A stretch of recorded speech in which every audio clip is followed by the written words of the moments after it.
Hello friends, இந்த வீடியோவில் ஆரி எண்ணாட் எப்படி போடுறதுன்னு பார்க்கலாம். ஃபஸ்ட்டு இப்படி ஒரு பெரிய லூப் எடுத்துக்கோங்க. இது ஃபஸ்ட் லூப். அது பக்கத்துலேயே ஒரு செகண்ட் லூப் எடுக்கணும். அந்த அந்த லூப்புக்குள்ளேயே நீடில் விட்டு செகண்ட் லூப் எடுக்கிறோம். அது அந்த ஃபஸ்ட் லூப்பை விட பெருசாக எடுக்கணும். பெருசாக எடுத்தாச்சு. நெக்ஸ்ட் அந்த செகண்ட் லூப்புக்குள்ளே நீடில் விட்டு இந்த ஃபஸ்ட் லூப்பை நீடிலில் பிடிச்சிட்டு இந்த செகண்ட் லூப்போட த்ரெட்டை கீழே இழுத்துட்டோம்னா இப்படி நாட் விழுந்துடும். அதோட த்ரெட்டை கீழே பிடிச்சி இழுத்துட்டிங்கன்னா ஃபுல்லாக நாட் கீழே ஃபுல்லாக இறங்கிடும். அவ்வளோதான். மேலே தெரிகிற மாதிரி நாட் போடாதீங்க.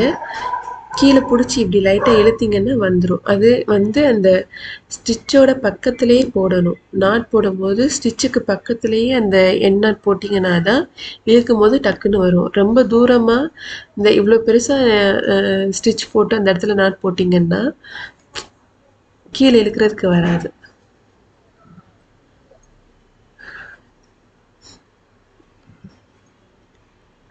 இப்போது எண்ணாட் போட முடியலை அப்படின்னா நீங்கள் இப்போதைக்கு ஃபஸ்ட்டு ப்ராக்டிஸ் பண்ணுறதுக்காக இந்த மாதிரி த்ரெட்டை கட் பண்ணி விட்டுட்டு கீழே இருந்து நீடில் எடுத்து அந்த த்ரெட்டை கீழே இழுத்து விட்டுறணும்.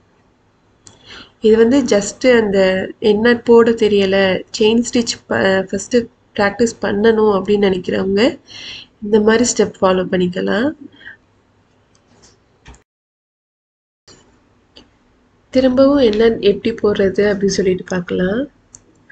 நான் நிறைய தடவை இந்த ஸ்டிச்சு எண்ணாட் எப்படி போடுறதுன்னு போட்டு காமிக்கிறேன்.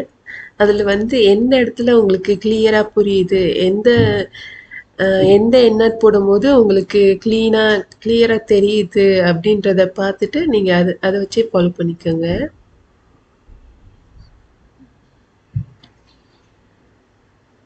செயின் ஸ்டிச் ரொம்ப முக்கியம்.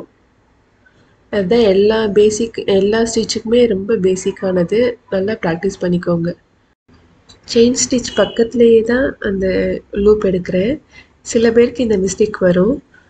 அந்த லூப்க்கு உள்ளக்க நீடில் விடாமல் சைடாக விட்டுருவாங்க. அதனால அந்த எண்ணாட் விழாது. கரெக்டாக அந்த நீடில் எடுத்துட்டு லூப்க்கு உள்ளக்க விடணும்.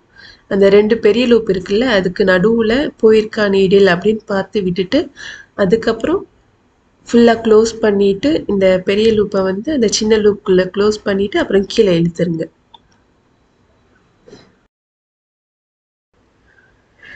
இதுலேயே இன்னொரு எண்ணாட்டும் இருக்குது. அது கொஞ்சம் ஈஸியாக தான் இருக்கும். ஆனால் போட்டு கீழே இழுக்கும் போது டக்குன்னு த்ரெட்டு விட்டுரும், பிரிஞ்சிரும். ஆனால் என்னை பொறுத்த வரைக்கும் இதுதான் நல்லா நீட்டாக நின்றுக்குது. ஸ்ட்ராங்காக இந்த ஸ்டிச் நின்றுக்குது. இந்த எண்ணாட் பொறுத்த வரைக்கும் இது நல்லா இருக்குது. ஆனால் அந்த எண்ணாட் போடும்போது கொஞ்சம் ஃபோர்ஸாக இழுத்துட்டிங்கன்னா நாட் பிரிஞ்சிடும். அதனால இதுவே ஓகே தான் நினைக்கிறேன். அந்த எண்ணாட் வேணும்னாலும் நான் நெக்ஸ்ட் இன்னொரு வீடியோவில் அந்த எண்ணாட் எப்படி போடுறது அப்படின்றது சொல்கிறேன்.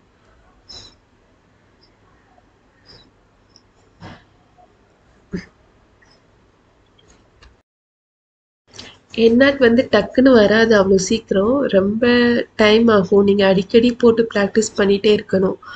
அப்போ தான் கரெக்டாக வரும். நீங்கள் நிறைய தடவை இதை போட்டு ப்ராக்டிஸ் பண்ணுங்கள். ஒவ்வொரு ஸ்டிச் முடிஞ்சோடனே எண்ணாட் போட்டு ப்ராக்டிஸ் பண்ணுங்கள். ஆனால் ஈஸி தான். போட்டு ப்ராக்டிஸ் பண்ணிட்டீங்கன்னா ஈஸியாகிடும்.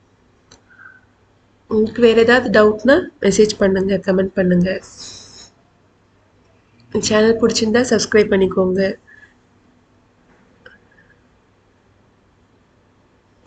இப்போ இந்த எண்ணாட் மேலே தெரிகிற மாதிரி சில பேர் போட்டுருவாங்க. இப்போ லூப் வெளியில் தெரியுதா, இந்த மாதிரி போட்டுருவாங்க.